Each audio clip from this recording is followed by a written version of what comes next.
اعوذ باللہ من الشیطان الرجیم بسم اللہ الرحمن الرحیم افأمن الذین مکروا السیئات ان یخسف اللہ بهم الارض او یأتیہم العذاب من حیث لا یشعرون۔ پھر کیا یہ لوگ جو بری چالیں چل رہے ہیں اس بات سے بے خوف ہو گئے ہیں کہ اللہ انہیں زمین میں دھسا دے یا ایسی راہ سے ان پر عذاب آئے جس کا انہیں گمان بھی نہ ہو۔ یہ سورہ نحل کی 45 نمبر کی آیت ہے۔ وہ منکرین اور مشرکین کا حال بیان ہو رہا ہے۔ اس آیت میں اللہ تعالیٰ یہ سوال کر رہے ہیں کیا وہ اس بات کے منتظر ہیں، اتنے نڈر ہو گئے ہیں، اتنے بے خوف ہو گئے ہیں کہ اللہ تعالیٰ ان کے اوپر عذاب لا دے، ایسا کہ ان کو چلتے چلتے زمین میں دھسا دے، یا اور کوئی ایسا عذاب جس کا ان کو وہم و گمان بھی نہ ہو۔ او یاخذہم فی تقلبہم فما ہم بمعجزین، یا ایسے وقت انہیں پکڑ لے کہ وہ چل پھر رہے ہوں، یہ لوگ اس کی گرفت سے ہرگز نہیں بچ سکتے، یا ایسے وقت ان کے اوپر عذاب آ جائے جب وہ کہیں پر جا رہے ہو کام کاج کے لیے، تجارت کی سفر کے لیے، یا بستر پر جا کر سو رہے ہو، ایسے وقت میں اللہ تعالیٰ ان کو عذاب میں جکڑ دے، وہ اللہ کو عاجز نہیں کر سکتے۔ او یاخذہم علی التخوف فإن ربکم لرؤوف الرحیم، یا ایسے وقت انہیں پکڑ لے کہ وہ خوف کی حالت میں ہو، بالواقع تمہارا رب بڑی شفقت والا، رحمت والا ہے۔ یا ایسا وقت بھی ہو سکتا ہے کہ انسان پہلے سے خوف زدہ ہو۔ بعض وقت انسان کوئی بڑا گناہ کر لیتا ہے، اس کے بعد اس کو اندیشہ اور خوف ہونے لگتا ہے کہیں اللہ تعالیٰ میری پکڑ نہ پکڑ لے، یا اور کوئی کسی وجہ سے اس کو پریشانی لاحق ہو جس کی وجہ سے خوف ہو، اس وقت مزید عذاب پہ عذاب اس کو اور ایک آ جائے اور اللہ تعالیٰ اس کی پکڑ لے، یعنی خوف و خطر کی حالت میں ہو، پھر خدا کی طرف سے گرفت۔ یہ تو دوہرا عذاب ہے، مصیبت پر مصیبت کا مزہ چکنا اسی سے کہا جاتا ہے۔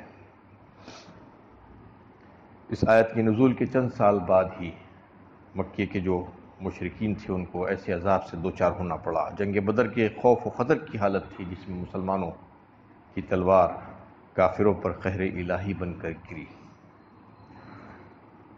ان ربکم لرؤوف الرحیم، فرمایا اللہ تعالیٰ بڑے شفیق اور مہربان ہیں اپنے بندوں پر، وہ رحمت والے ہیں، وہ سزا دینے میں جلدی نہیں کرتے، بندوں کی پکڑ نہیں پکڑتے، گناہ کے ہوتے ہی اس کو مہلت دیتی جاتی ہیں تاکہ وہ سمجھ جائے، وہ اپنے اعمال کی اصلاح کر لے اور درست ہو جائے۔ یہ اللہ تعالیٰ کی طرف سے رحمت ہے کہ وہ اس کو مہلت دیتے رہتے ہیں۔ اولم يروا الى ما خلق الله من شيء يتفيأ ظلاله عن اليمين والشمائل سجدا لله وهم داخرون، کیا یہ لوگ دیکھتے نہیں کہ اللہ نے جو چیز بھی پیدا کی ہے اس کا سایہ کس طرح اللہ کے آگے سجدہ کرتے ہوئے داہنے اور بائیں کرتا ہے، سب اس کے آگے پست ہیں۔ یہ عام مشاہدے میں آنے والی بات ہے کہ ہر چیز کا سایہ زمین پر گرتا ہے۔ سائے کا زمین پر گرنا اس بات کی دلیل ہے کہ ہر چیز خدا کے قانون میں جکڑی ہوئی ہے اور وہ اپنے سائے کو زمین پر گرنے سے روک نہیں سکتی، اور زمین پر سایہ کا گرنا اس بات کی علامت ہے کہ وہ اللہ کو سجدہ کر رہی ہے۔ پھر سایہ سورج کی مخالف سمت میں گرتا ہے، سورج مشرق میں ہے تو سایہ مغرب میں، سورج مغرب میں ہے تو سایہ مشرق میں۔ یہ اس بات کی دلیل ہے کہ سایہ سورج کو سجدہ نہیں کرتا بلکہ اپنے رب کو سجدہ کرتا ہے۔ لا تسجدوا للشمس ولا للقمر واسجدوا للہ الذی خلقہن، سورہ حامیم سجدہ میں اللہ تعالیٰ نے فرمایا 24ویں پارے میں، سورج اور چاند کو سجدہ مت کرو، وہ تمہارے معبود نہیں ہیں، بلکہ ان کو سجدہ کرو جس کو اس نے پیدا کیا ہے۔ سورج اور چاند کو جس نے پیدا کیا ہے اس کو سجدہ کرنا چاہیے تمہیں۔ یہ اس بات کی دلیل ہے کہ سایہ سورج کو سجدہ نہیں کرتا۔ کافر کا معاملہ بھی عجیب ہے کہ وہ اللہ کو سجدہ کرنے سے انکار کرتا ہے، لیکن اس کا سایہ اللہ کو سجدہ کرتا ہے، اس سے اس کو روک نہیں سکتا۔ جب سایہ چلتا ہے تو اس کا سایہ زمین پر پڑتا ہے۔ اگر وہ اس بات پر غور کر لے تو توحید اس کو سمجھ میں آ جائے اور اللہ کے آگے اپنے آپ کو جھکا دے۔ وَلِلَّهِ يَسْجُدُ مَن فِي السَّمَاوَاتِ وَمَن فِي الْأَرْضِ مِن دَابَّةٍ وَالْمَلَائِكَةُ وَهُمْ لَا يَسْتَكْبِرُونَ۔ آسمانوں اور زمین میں جتنے جاندار ہیں سب اللہ ہی کو سجدہ کرتے ہیں، اور فرشتے بھی وہ سرکشی نہیں کرتے۔ خالق کے آگے کوئی بڑا نہیں ہے، خالق سب سے بڑا ہے، ساری مخلوق اس کے آگے پست اور عاجز اور کمزور ہے۔ پھر کسی چیز کے خدا ہونے کا کیا سوال ہے کہ اس کی پرستش کی جائے، اس کی عبادت کی جائے۔ اوپر کی آیت میں عام مشاہدے میں آنے والی چیز سایہ کا سجدہ کرنے کا ذکر تھا۔ اس آیت میں اس حقیقت سے باخبر کیا گیا ہے کہ آسمان و زمین کی تمام جاندار مخلوقات، چاہے وہ انسان ہو، چاہے وہ فرشتے ہو، چاہے وہ جنات ہو، چاہے وہ جمادات ہو، چاہے وہ حیوانات ہو، سب کے سب اللہ تعالیٰ ہی کو سجدہ کرتے ہیں، کسی نہ کسی طریقے سے اپنے آپ کو اس کے آگے جھکاتے ہیں۔ جس جاندار کے لیے جھکنے کی جو شکل اللہ تعالیٰ نے مقرر فرما دی ہے اسی کے مطابق وہ اس کے سامنے جھکتا ہے، لیکن جھکتا ضرور ہے۔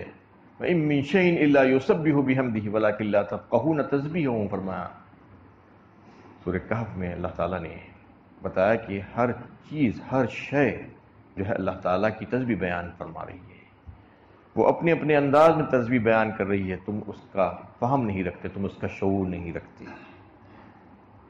یہ سجدہ کرنا، یہ زمین پر سایہ گرنا بھی اسی کی علامت ہے۔ يَخَافُونَ رَبَّهُم مِّن فَوْقِهِمْ وَيَفْعَلُونَ مَا يُؤْمَرُونَ، اپنے رب سے جو ان کے اوپر ہے ڈرتے ہیں اور جو حکم دیا جاتا ہے اس کی تعمیل کرتے ہیں۔ اس آیت میں اس بات کا انکشاف کیا گیا کہ جاندار مخلوق صرف زمین پر نہیں بلکہ آسمانوں میں بھی ہے۔ مطلب یہ ہے کہ فرشتے جو آسمان میں ہیں وہ بھی اللہ تعالیٰ کی ایک جاندار مخلوق ہے۔ یہاں فرشتوں کی 4 صفات کا تذکرہ ہوا ہے۔ ایک یہ کہ وہ اللہ کو سجدہ کرتے ہیں، دوسری یہ کہ وہ بڑائی اور سرکشی نہیں کرتے، تیسری یہ کہ وہ اپنے رب سے ڈرتے ہیں کہ اس احساس کے ساتھ کہ وہ ان کے اوپر موجود ہے، چوتھے یہ کہ وہ اطاعت شار ہیں اور اس کے ہر حکم کو بجا لاتے ہیں۔ انسانوں کی طرح نہیں ہے کہ اللہ تعالیٰ نے جو حکم دیا ہے کسی کو مانتے ہیں کسی کو نہیں مانتے ہیں، لیکن فرشتے ایسے ہیں کہ وہ ہر حکم کو مانتے ہیں اللہ تعالیٰ کے۔ لا یعصون اللہ ما امرہم ویفعلون ما یؤمرون، وہ جو ہے اللہ تعالیٰ سے سرکشی کر ہی نہیں سکتے، گناہ کا مادہ ہی اللہ تعالیٰ نے ان کے اندر نہیں رکھا ہے، وہ جو حکم دیا جاتا ہے بس اس کے آگے اپنے آپ کو جھکا لیتے ہیں۔ یہ فرشتوں کی تعریف اللہ تعالیٰ نے اس آیت میں فرمائی ہے کہ فرشتے جو ہے اللہ تعالیٰ کے سامنے سجدہ ریز ہیں، اس کے اوپر جو ہے اس سے وہ ڈرتے ہیں، اور اپنا حال یہ ہے کہ خدا کا شریک ٹھہرانے لگتا ہے انسان۔ یہ آیت سجدے کی آیت ہے، اس کی تلاوت کرنے والا اور اس کو سننے والے کے لیے سجدہ واجب ہے۔ جب بھی وقت ملے جتنا جلد ہو سکے سجدہ کر لینا چاہیے۔ سجدہ تلاوت کا اصول یہ ہے کہ سجدے کی آیت تلاوت کرنے کے بعد اگر مکروہ وقت نہ ہو تو فوراً سجدہ کر لیں، یا بعد میں جو ہے جس وقت ہو سکے سجدہ کر لیا جائے۔ وَقَالَ اللَّهُ لَا تَتَّخِذُوا إِلَٰهَيْنِ اثْنَيْنِ إِنَّمَا هُوَ إِلَٰهٌ وَاحِدٌ فَإِيَّايَ فَارْهَبُونِ، اور اللہ نے فرمایا دو خدا نہ بناؤ، خدا تو بس ایک ہی ہے، لہٰذا مجھ ہی سے ڈرو۔ یہاں پر اللہ تعالیٰ کا فرمان ہے کہ ایک سے زیادہ خدا نہیں ہے، دو خدا مت بناؤ، یعنی خداؤں کو ڈیولزم کا جو ہے قائل مت ہو جاؤ، یا تثلیث جیسا کہ عیسائی کرتے ہیں، یا اس سے زیادہ بہت زیادہ خدا، ہزاروں لاکھوں کروڑوں خدا جو ہندوستان کے مشرکین نے بنا لیا ہے۔ ہر کنکر میں شنکر کہتے ہیں، کروڑوں خدائیں ہوں کے، تو اس کے تعلق سے اس کی تردید کی جا رہی ہے کہ یہ تصور ہی غلط ہے۔ دو خداؤں کا تصور جو ہے وہ تو پارسیوں کے پاس ہے، ایک خیر کا خدا اور ایک شر کا خدا۔ خیر کا خدا جو ہے وہ یزدان کو کہتے ہیں اور شر کا خدا اہرمن کو کہتے ہیں، دو خدا ہیں ان کے پاس۔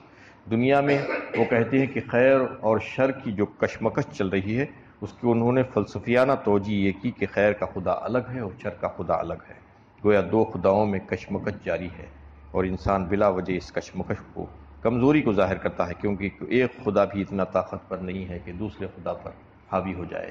یہ کیسا عقیدہ ہے، یہ کیسا احمقانہ تصور ہے۔ اللہ تعالیٰ یہاں پر بتانا چاہ رہے ہیں کہ لَوْ كَانَ فِيهِمَا آلِهَةٌ إِلَّا اللَّهُ لَفَسَدَتَا فَسُبْحَانَ اللَّهِ عَمَّا يُشْرِكُونَ۔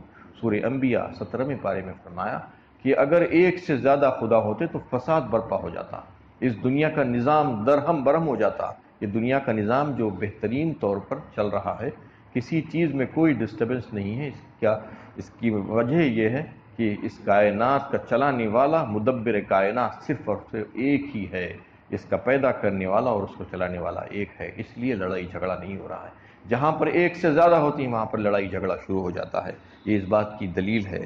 تو یہ ایک سے زیادہ، دو یا تین یا کروڑوں خداؤں کا جو تصور ہے، انتہائی احمقانہ تصور ہے۔ سبحانہ وتعالی عما یقولون علوا کبیرا، اللہ تعالیٰ کی ذات پاک ہے ان تمام باتوں سے جو لوگ مشرکین اللہ کی طرف منسوب کرتے ہیں، اللہ تعالیٰ اس سے بہت بلند و بالا ہے۔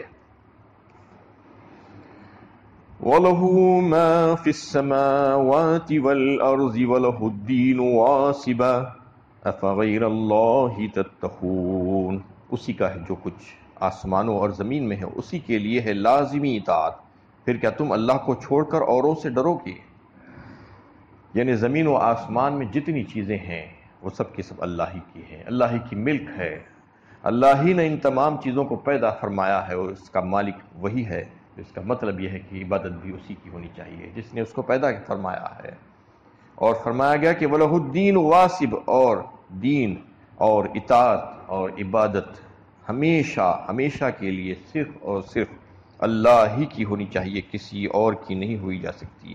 یہاں پہ الدین کا استعمال ہوا جس کے معنی یہاں اس اطاعت کے ہے جو دل کی خشوع کے ساتھ ہو، اور واصب کے معنی ہے لازم اور دائمی طور پر اور ہمیشگی کے ساتھ۔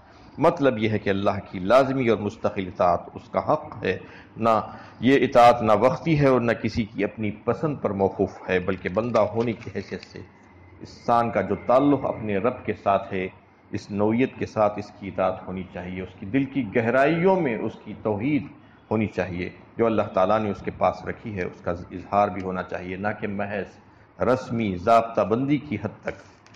تو اس میں اللہ تعالیٰ نے مطالبہ کیا ہے کہ جبکہ ساری چیزیں اللہ تعالیٰ ہی کی پیدا فرما ہے اور اللہ تعالیٰ ہی اس کے سب چیزوں کے مالک ہیں، تو پھر اطاعت ان کے سوا کسی اور کی کیسی ہو سکتی ہے؟ افغیر اللہ تتقون، پھر تم اللہ تعالیٰ کو چھوڑ کر کسی اور سے ڈرتے ہو؟ ایسے کیسے ممکن ہے؟ جب اللہ تعالیٰ تمہاری تکلیف دور کر دیتا ہے تم بجائے اس کے احسان ماننے کے کسی اور کا احسان مانتے ہو جو تمہیں نقصانات سے بچاتا ہے۔ آگے کی آیتوں میں بھی یہ بات آ رہی ہے کہ جو کچھ بھی نہیں کر سکتے اللہ تعالیٰ تو تمہاری تکلیفیں دور فرماتا ہے۔ جب تم پریشانی کے وقت اس سے رجوع کرتے ہو اور اس سے گڑ گڑا کر دعائیں مانگتے ہو تو وہ تمہاری تکلیف کو دور کرتا ہے، پھر تم اس کے ساتھ کسی اور کو شریک کرنے لگتے ہو جو اس کا ہم پلہ ہو ہی نہیں سکتا، ہم اثر ہو ہی نہیں سکتا۔ وہ سب کی سب اللہ تعالیٰ کی مخلوقات ہیں، خالق تو ایک ہی ہیں، لہٰذا عبادت اسی کی ہونی چاہیے۔ اللہ تعالیٰ سے دعا ہے کہ اللہ تعالیٰ میں صحیح علم و عمل کی توفیق عطا فرمائے۔